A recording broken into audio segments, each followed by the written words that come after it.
Hello everyone, and welcome back to our channel. Today, we're journeying back to a time of beginnings to share one of the most iconic stories ever told, the story of Noah's Ark. In the beginning, God created a perfect and wonderful world, a world filled with beauty and love.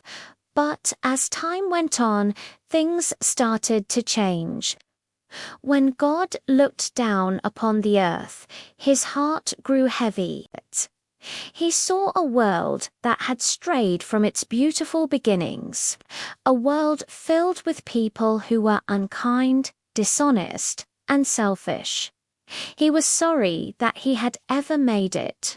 As people fought, cheated, and lied, God considered starting over, washing away all the wickedness from the earth. But just then, in the midst of all the chaos, his eyes fell upon one man, a man named Noah. Noah was different.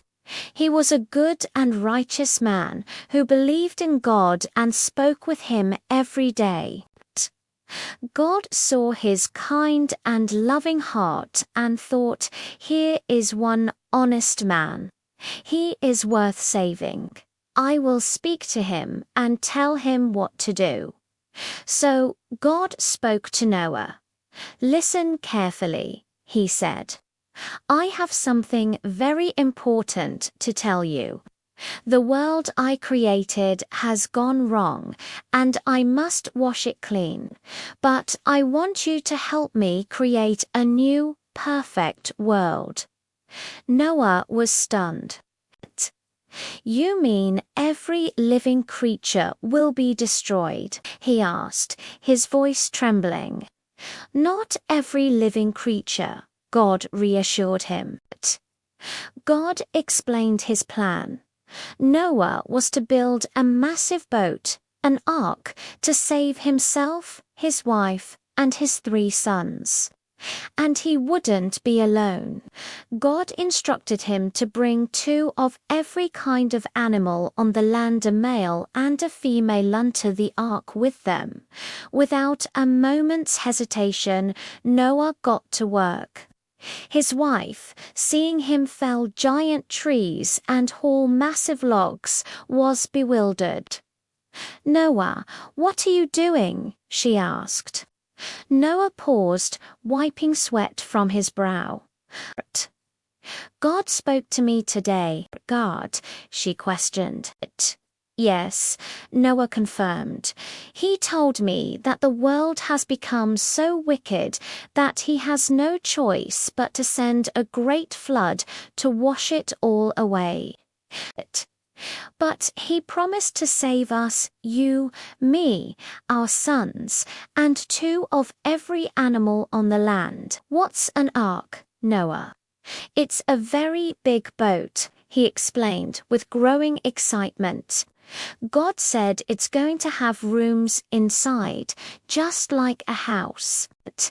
It has to be big enough to hold 2 of every living creature and enough food for all of us and the animals for a very long time."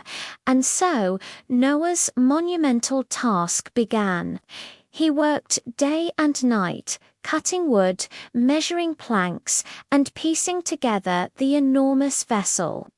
It was a project that would take him many, many years to complete.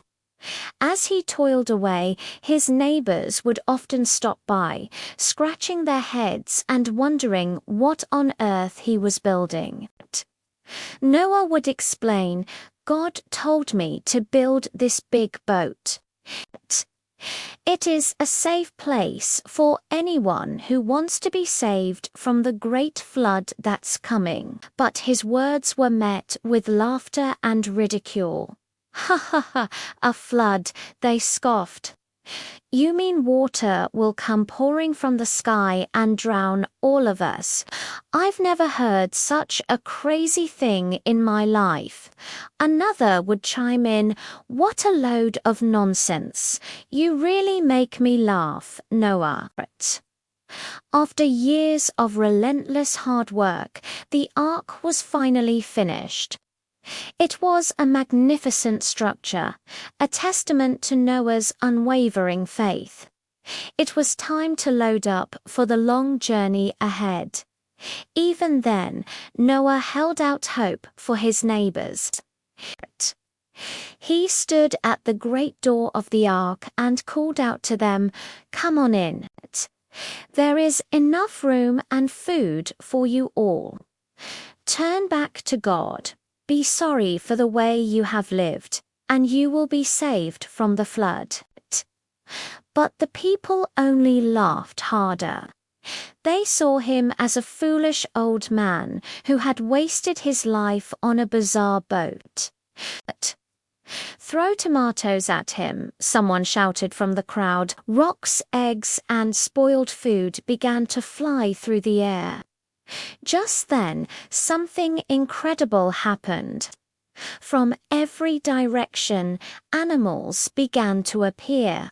Lions, elephants, giraffes, monkeys, birds of every color, and insects of every kind all made their way calmly and purposefully toward the ark.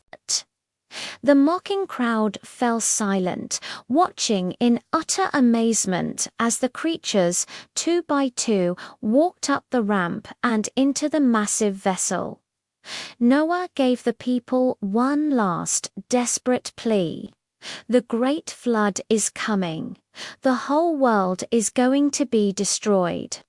Come inside before it's too late. But his warning fell on deaf ears. The people continued to laugh and call him crazy. Then, with a deep, resonant thud, the huge door of the ark began to close. It wasn't Noah or his sons who shut it. God himself sealed the door, and in that very moment, the sky began to change. Dark, heavy clouds rolled in, blanketing the sun. A single drop of rain fell, then another, and another. Soon it was a downpour. The people looked up, their laughter dying in their throats. Water is coming from the sky. Just like Noah said, the old man was right. The floodgates of heaven opened, and water poured down from the sky relentlessly. The people, now wild with fear, scrambled towards the ark, pounding on the sealed door. "Noah, Noah, let us in," they cried. But it was too late. God had shut the door, and no one could open it. The huge, stormy waves rose higher and higher, sweeping everything and everyone away. The ark, carrying Noah, his family, and the future of the animal kingdom, floated safely on the rising waters. For many, many days, they sailed on a vast, endless ocean. Eventually, the rain stopped and the waters began to recede. One day, they felt a gentle bump. The ark had come to rest on dry land. Noah's son looked out at the watery world. "We've been on this ark for so long. How much longer until the waters go down?" he asked, his voice filled with weariness. Noah placed a calming hand on his shoulder.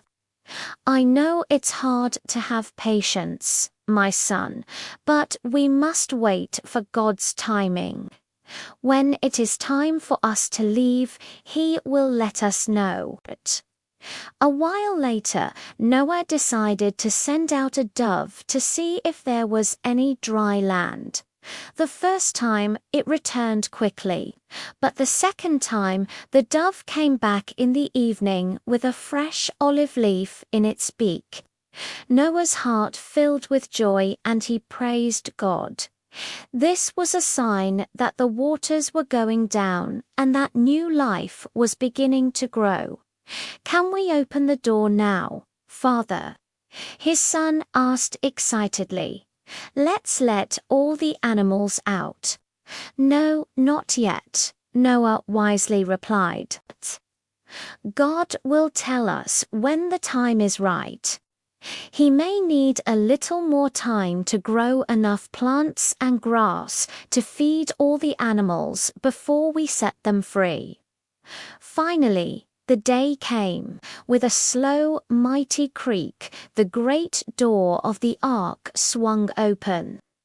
Noah, his family, and all the animals stepped out into a fresh, clean world. And as they looked up, they saw something breathtaking in the sky. A glorious, glowing arch of brilliant colors. A rainbow. Then God spoke to Noah one last time. "I have placed this rainbow in the sky as a sign of my promise," he said. "A promise to you and to every living creature that I will never again send a flood to. Destroy the whole earth." This rainbow is a reminder of this covenant, and a reminder for you to help make the world a wonderful place. And so, every time we see a rainbow stretching across the sky, we can remember God's promise and the new good world that Noah helped to begin.